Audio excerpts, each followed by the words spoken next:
los cristianos y la nueva vida.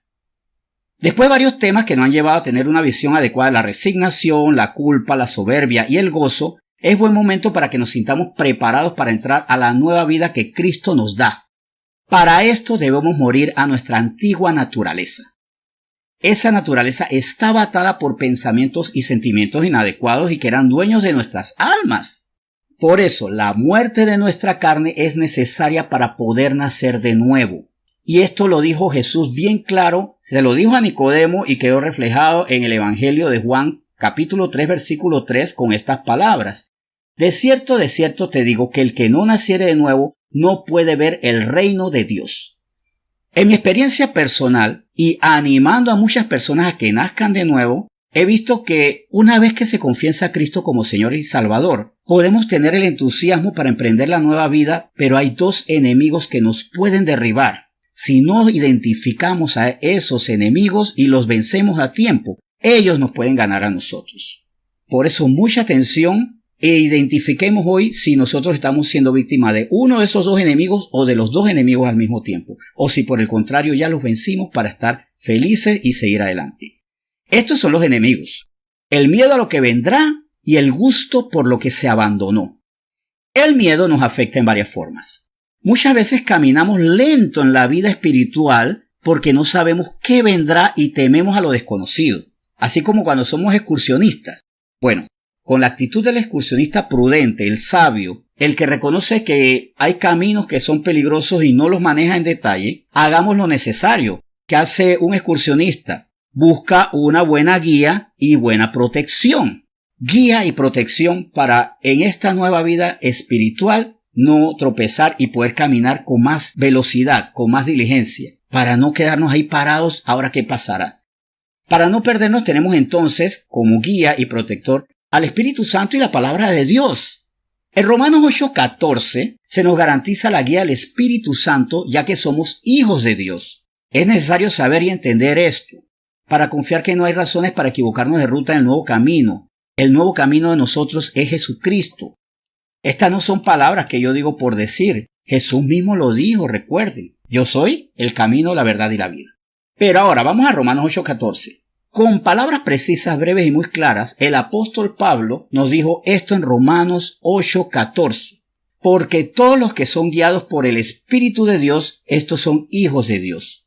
Entonces, no sabemos cómo hacer las cosas en esta nueva vida. Es lógico que en una nueva vida no sepamos hacer muchas cosas de nueva. Ya que estamos entrando en una nueva legislación, la ley de Dios, no conocemos los principios y tememos equivocarnos. Leamos Santiago 1:5. Nos da una instrucción que respalda lo dicho por Pablo en el versículo que leímos hace poco. Si estamos guiados y orientados por el Espíritu de Dios para hacer las cosas correctamente, ¿para qué seguir divagando en nuestro parecer, en nuestra percepción de las cosas, en lo que hemos hecho hasta ahora? ¿Y por qué seguimos revisando el viejo manual? Ese librito que era nuestra vida anterior, nuestra vida sin Cristo. ¿Para qué revisar ese manual? Leamos Santiago 1:5 y veamos si estamos siguiendo su instrucción, la de Dios, o persistimos en hacer las cosas como personas sin Cristo en el corazón. Dice así: y si alguno de vosotros tiene falta de sabiduría, pídala a Dios, el cual da a todos abundantemente y sin reproche, y le será dada. Como ya les dije antes, como ya lo hemos visto en muchas ocasiones, también la palabra nos guía. El Espíritu Santo nos orienta y se respalda en la palabra. De hecho, la palabra nos confirma si lo que escuchamos en una oración fue el Espíritu o yo quien habló a mi mente. Porque ciertamente hay algo. Nosotros a veces en nuestra necesidad de respuesta hablamos antes que Dios. Comenzamos a clamar, y antes que Dios nos responda, yo pongo pensamientos y digo, Dios me respondió. ¿Cómo yo hago para evitar eso?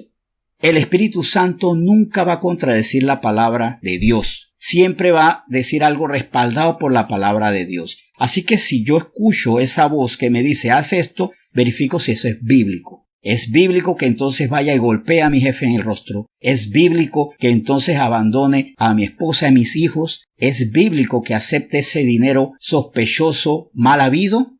Yo digo, cuando estaba orando escuché eso, pero puede ser mi carne que habla antes de Dios.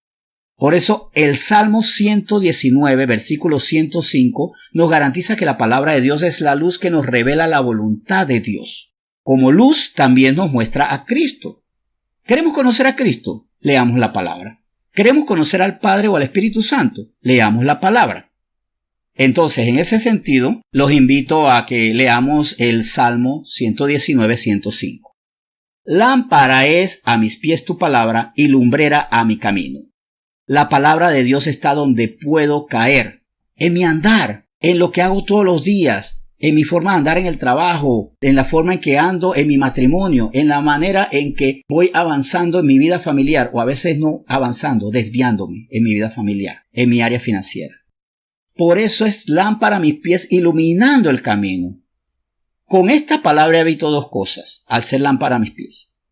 Ver si mis pies pisan en el lugar correcto y sin salirse de ese lugar correcto. Y por supuesto, si ese lugar que estoy siguiendo es Cristo. Si es Cristo, si es su evangelio. Recordamos lo que nos enseña Pablo. Nuestro calzado es el evangelio de la paz. Esto lo digo porque hay dos errores muy comunes. A veces camino en Cristo, pero de forma errada, pecando, siendo yo en lugar de Dios, preguntando al Señor, pero decidiendo yo. O sea, yo voy a la iglesia, leo la palabra, hago mis devocionales, mis estudios y recibo de Dios la instrucción, pero al final yo decido qué hacer. Eso se llama manipulación, y eso es a veces querer ganar el favor de Dios de una forma no muy honorable. Tal vez yo no lo sabía, pero estoy haciendo esto y no es honorable. También puede ser que yo estoy viviendo con buena intención, yo no quiero hacer daño, quiero ser generoso, quiero ser noble, vivir justo conforme a mis principios, pero sin reconocer a Cristo como el Señor. Y hay personas que quieren hacer las cosas conforme a su criterio, pero sin reconocer a Cristo como el Señor, como el Salvador. Y el Señor por eso nos muestra a Cristo, que Él es la verdad, Él es la vida, porque Él es el camino. También les decía que además de un guía necesitamos un protector. Alguien que me guía, pero que también me proteja. ¿Creemos que Dios nos protege? Esa es la pregunta. ¿Nosotros creemos que en estos tiempos de pandemia, cuarentena, Dios nos protege? ¿Creemos que aunque andemos en valle de sombra de muerte, no temeremos mal alguno porque tú, Señor, estás con nosotros? Si eso lo creemos, entonces debemos caminar sin miedo, o todavía no lo creemos. Si tenemos miedo en algún área, es porque todavía ahí, lo que consideramos valle de sombra de muerte, todavía no creemos que el Señor está con nosotros. Es buen tiempo para saber si el problema es que todavía no me convence porque Dios es invisible y lo que yo estoy es aterrado por lo visible. Recuerden que le había dicho que hay dos peligros. Tenemos dos enemigos. El miedo a lo que vendrá, pero también el deseo, el gusto, el apetito por lo que dejamos atrás. Eso tenemos que tenerlo bien claro. Hubo gustos que nos están diciendo, ven, que esto está rico. Esto está bueno, como los recuerdos que tenía Israel acerca de Egipto. No, pero es que allá comíamos carne y ahí comíamos hasta que nos saliera la comida por las narices. Así hace el pecado con nosotros. En cuanto a vencer el gusto por lo que se abandonó, también debemos contar con el Espíritu Santo y la palabra. El Espíritu Santo nos lleva a un proceso necesario llamado la santificación, y que es colocar en nosotros el deseo de abandonar la vieja forma de vivir. En Filipenses 2.13 esto queda perfectamente definido. A través de Filipenses 2.13 podemos entender por qué no tenemos ese apetito, esa inclinación por una nueva vida. Muchas veces el querer emprender una nueva vida no nos resulta, aunque todos tengamos nuestras mejores intenciones, aunque tengamos la mejor disposición, pero lo estamos haciendo y fallamos porque lo hacemos sin contar con el Espíritu Santo. Para completar la idea leamos Filipenses 2.13 y veamos. Porque Dios es el que en vosotros produce así el querer como el hacer por su buena voluntad. Como vemos en el versículo, el cambio no es posible en nuestra voluntad sino en la de Dios. Para alcanzar la nueva vida tenemos que darle la soberanía a Dios para que sean sus pensamientos y sentimientos los que impulsen nuestra voluntad. Porque miren cómo termina Filipenses 2.13. Por su buena voluntad que hace lo que probablemente no queremos o no podemos hacer. Renunciar a los deleites pecaminosos del alma y que en otros tiempos nos controlaban, porque esos deleites con pecado nos controlaban la vida. Ahora la pregunta, ¿la nueva vida solamente es una opción que yo puedo rechazar? ¿Yo puedo ser un cristiano con los apetitos de Egipto? Sí, si eso decidimos. Dios no nos impone no nos fuerza ni mete un chip así a la brava y nos parte el cerebro para quitarnos, arrancarnos algo. Él nos lava con el Espíritu Santo. Pero Él no nos fuerza, Él no nos formatea para tener un nuevo carácter y un nuevo deseo. Es más, podemos terminar nuestros días en la tierra sin conocer la vida abundante que Cristo nos trajo. Es más, podemos desestimar los beneficios de esa nueva vida y seguir en el desierto hasta perecer. Lo que la Biblia nos enseña es que podemos seguir dando vueltas en el desierto. Pero ¿cuál es el resultado de dar vueltas en el desierto? Perecer sin alcanzar lo que Dios nos quería dar, la tierra prometida. Miren, la Biblia está repleta de razones por las que sí vale la pena luchar para la nueva vida. Hay muchos testimonios actualmente donde vemos que la nueva vida sana nuestra alma de rencores, miedos, ataduras, vicios, conflictos existenciales y desamor. Cada uno de nosotros debe meditar al respecto y preguntarse, ¿el Padre no se equivocó cuando determinó que era mejor salir de Egipto y encontrar la tierra prometida? ¿Jesús tuvo razón cuando dijo que Él es mejor que el ladrón que vino a robar, matar y destruir? ¿Tiene razón el Espíritu Santo cuando quiere que no sigamos con la sed del pasado y nos quiere dar de beber de sí mismo cada día? Conforme a nuestras respuestas debemos decidir dónde y con quién queremos proseguir nuestras vidas. Delante de nosotros están los dos caminos. Nosotros elegimos por qué caminos vamos a tomar. Dios nos lo presenta con el Espíritu Santo y con su palabra. Sin miedo al futuro con Dios y sin apetito por el pasado en el mundo, la decisión será muy fácil.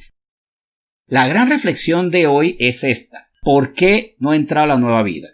¿Porque tengo miedo a qué hará Dios o todavía me gusta mucho lo que había antes? Tal vez una de esas dos cosas me está afectando o tal vez las dos cosas están fuertes. Entonces, ¿qué tengo que hacer? Creer en Dios, creer en sus promesas de que es mejor con Él y de que Él estará con nosotros y decirle, Señor, también adoración, ya no puedo ser yo el mismo, ya no soy yo, es Cristo que vive en mí. Por eso vamos a orar hoy por esas dos cosas. Y vamos a orar de inmediato por esas dos cosas. Señor, en este momento te entregamos nuestro corazón y te decimos, Señor, tú quieres que tengamos nueva vida. Y Jesús lo dijo, es necesario nacer de nuevo. Pero nacer de nuevo es que alguien ahora ocupa nuestro lugar.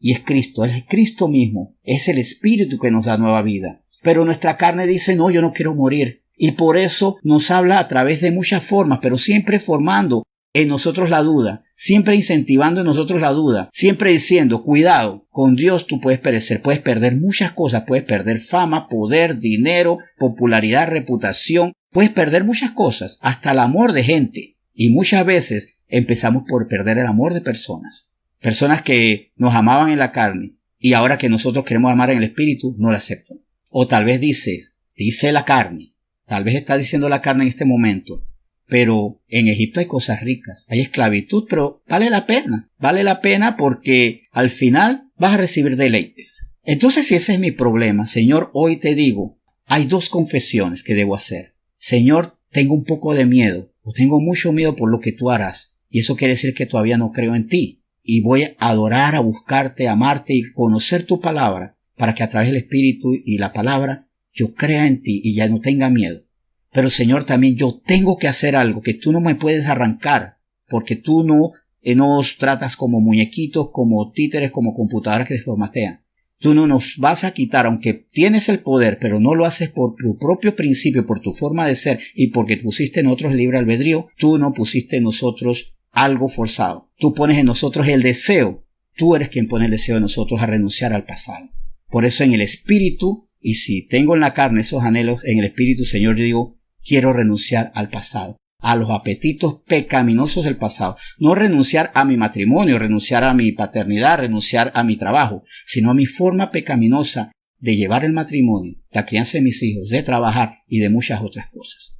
Entonces, Señor, gracias por este tema. Tú nos quieres llevar a la nueva vida y por eso nos despojaste de muchas prisiones que teníamos. En esta semana nos formaste y nos dijiste muchas cosas que tenemos que entender de otra manera. La resignación, la culpa, el gozo, la soberbia y muchas otras cosas más que iremos aprendiendo. Hoy, Señor, estemos claros que tú quieres que entremos a la nueva vida, sin miedo a lo que vendrá y sin apetito por lo que ya fue y que no es conforme a tu corazón. Por eso hoy te bendecimos en nombre de Jesús. Amén.